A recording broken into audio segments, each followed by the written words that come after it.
Love ജിഹാദിൽ സമഗ്ര അന്വേഷണത്തിന് സർക്കാരിനെ വെല്ലുവിളിച്ച് ബിഷപ്പ് പാംപ്ലാനി. ഏത് സർക്കാർ ഏജൻസിയാണ് ഈ വിഷയത്തിൽ അന്വേഷണം നടത്തുകയും സഭയോട് തെളിവുകൾ ചോദിക്കുകയും ചെയ്തിട്ടുള്ളതെന്നും NIA പോലും ഈ വിഷയത്തിൽ സഭയെ സമീപിച്ചിട്ടില്ലെന്നും ബിഷപ്പ് പാംപ്ലാനി സ്വകാര്യ ചാനലിന് നൽകിയ അഭിമുഖത്തിൽ ചോദിച്ചു.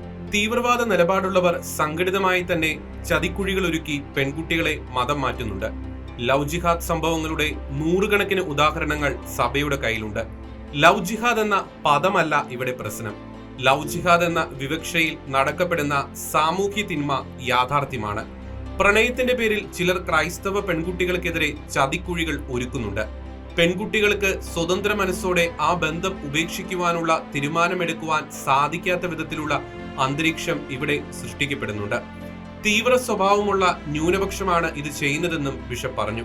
കോടഞ്ചേരിയിലെ ജോയ്സ്നയുടെ മാതാപിതാക്കളുടെ ആശങ്ക സർക്കാർ ഗൗരവമായി കാണണമെന്നും CPM നേതാവ് ജോർജൻ തോമസിന്റെ നിലപാട് മാറ്റിപ്പറയിപ്പിച്ചതിൽ പൊതുസമൂഹത്തിന് സംശയമുണ്ടെന്നും ബിഷപ്പ് പാംപ്ലാനി കൂട്ടിച്ചേർത്തു. ലവ് ജിഹാദിൽ സമഗ്ര അന്വേഷണം വേണമെന്ന വെല്ലുവിളി ഏറ്റെടുക്കാൻ സർക്കാർ തയ്യാറാണോ എന്നാണ് ഇനി അറിയേണ്ടത്.